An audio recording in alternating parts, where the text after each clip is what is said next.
तो राम की भक्ति करने के लिए क्यों कहा? इसलिए कि राम की भक्ति करने से वासनाओं की समाप्ति हो जाती है। अब वासना ही जीव को नीची जोनियों में ले जाता है, दुखों को भोगाता है। अगर वासना की समाप्ति हो जाए तो जीव परम सुखी हो जाएगा। तुलसीदास जी महाराज लिखा है, ये राम भजन बिन मिटहि की कामा, थल विहीन तरु कभू की चामा। कितना सटीक उदाहरण समझाया है। राम भजन बिन मिटहि की कामा, उदाहरण क्या दिया? जैसे मिट्टी के बिना वृक्ष अंकुरित नहीं होता है, ठीक ऐसी राम की भक्ति के बिना वासु समाप्ति नहीं होती है। अब विचारना यह है कि वासना उत्पत्ति कहाँ से होती है? तो वासना की उत्पत्ति मन के द्वारा होता है। अगर मन का संग छूट जाए तो वासना की समाप्ति हो जाएगी।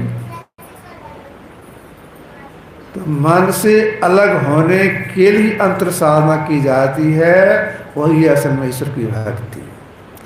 तो मन से अलग होने के लिए पहले यह जानना पड़ेगा कि मन की दौड़ कहाँ तक है। उसके आगे हो जाएंगे तो मन का संग छूट जाएगा, वासना समाप्ति हो जाएगी, हम जीव परम सुखी हो जाएंगे। गुरुदेव साधना करके संत बन गए, तब इन्होंने कहा, आप पढ़ेंगे सत्संग जो चतुर्थ भाग, उसमें इन्होंने लिखा है कि मन की दौड़ कारण मंडल तक है। स्थूल सूक्ष्म कारण के दो भाग हैं। कारण वहाँ कारण गुरुदेव ने लिखे हैं, मन की दौड़ कारण मंडल तक है, उसके आगे नहीं।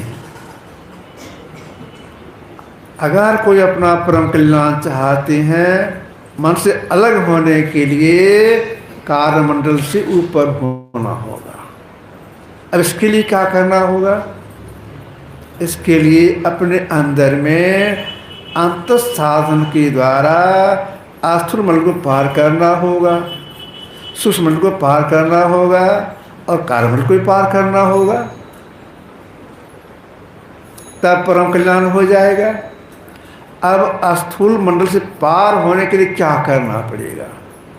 आंख बंद करते घोर अंधकार है, इसको पार करने के लिए क्या करना पड़ेगा?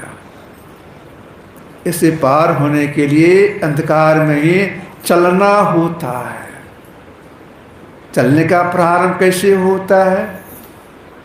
जब कोई अंत साधन में एक नाम का जप करते हैं, एकाग्रता आती है, चलना ही से प्रारंभ हो जाता है।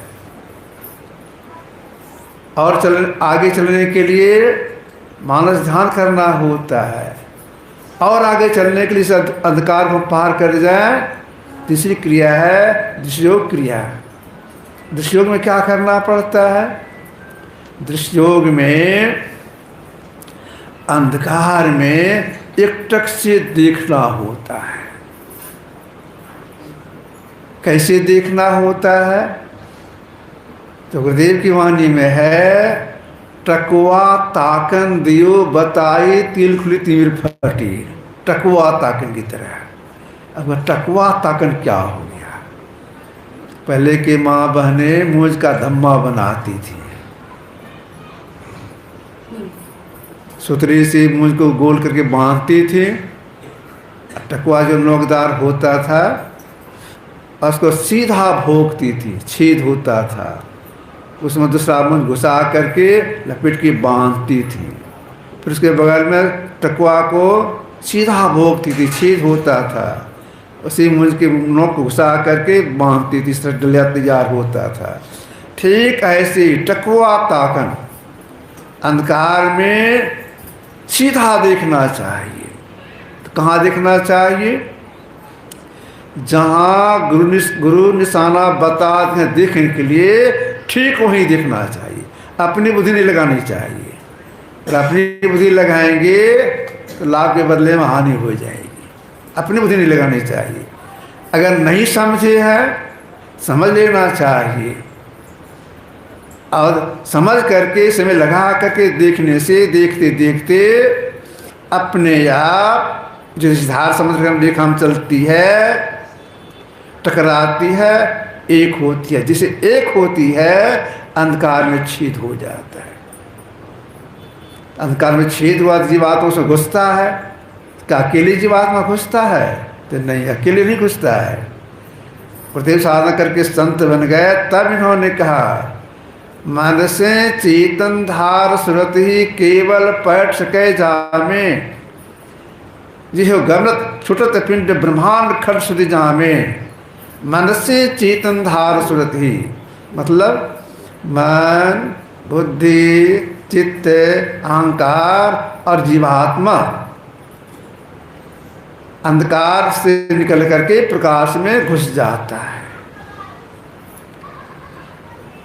पिंड का भाग छूट जाता है, ब्रह्मांड में प्रवेश कर जाता है।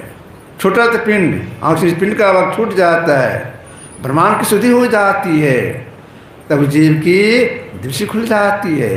लेकिन है वे सूक्ष्म मंडल में ही, जहाँ मन रहता है।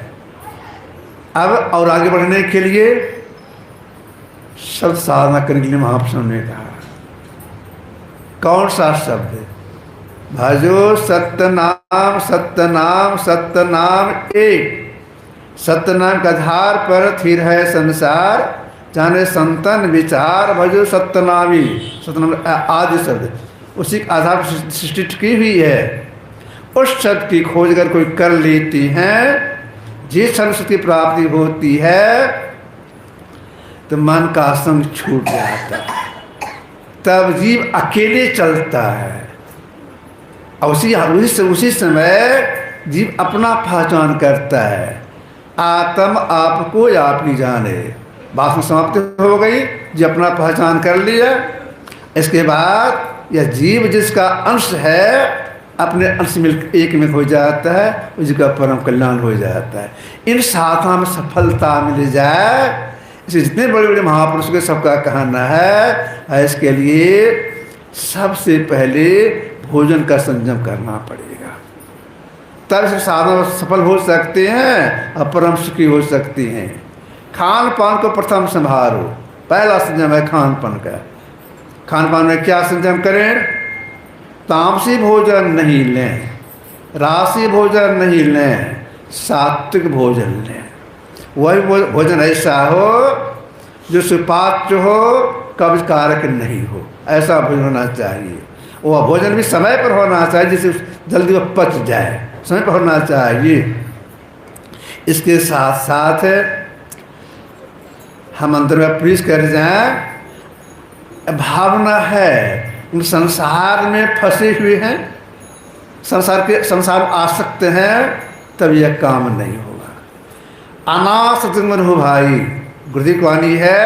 अंदर प्रवेश करना चाहते हैं, जो छूटना चाहते हैं, वसल होना चाहते हैं, भाव करना चाहते हैं, संसार में कैसे रहो? अनासक्त होकर के, कोई आसक्ति नहीं। संसार में अकेले आए हैं, अकेले चले जाएंगे। कुछ साथ में नहीं लाए थे, कुछ साथ में नहीं ले जाएंगे। जो हर चल अपने को इस भाव में रखती है, उनसे अंतर साधना होती है, वे मन से अलग हो सकते हैं, अन्यथा नहीं। पहले संसार से तोड़ आवे, तब बात क्या की पूछे जी। तलवार दो है, मयान एक, किस्मत वहाँ में कीजिए जी। मीठी प्यारे को दूर करो, कड़ू प्रेम पहला पीजिए जी। पलटू जब शिष्य उतार रहे, तब राह पिया के लीजिए जी। कितना सटीक उदाहरण दिया है। मयान दो है, तलवार एक है। कैसे घुसेगा उसमें? मयान में उतनी जगह रहती, एक की तलवार घुस सकते, दो नहीं। संसार भी चाहेंगे, परमार्थ चाहेंगे तो नहीं होगा। तब संसार में रहना है। ऊपर से दिल मिला, भीतर फाँक है तीन। खीरा ऊपर से देखने में एक सा लगता है, जो काटते खाने के लिए तो 3 फांक अलग अलग। ठीक ऐसे परिवार में रहना है, समाज की सेवा करना है, परिवार की सेवा करना है, जिसकी सेवा करना है, भीतर से विरक्ति, कब शरीर छूट जाएगा नहीं जानते हैं। यह विरक्ति जो हर समय विरक्त भाव में रखने का प्रयास करते हैं, उनसे अंतर साधना होती है।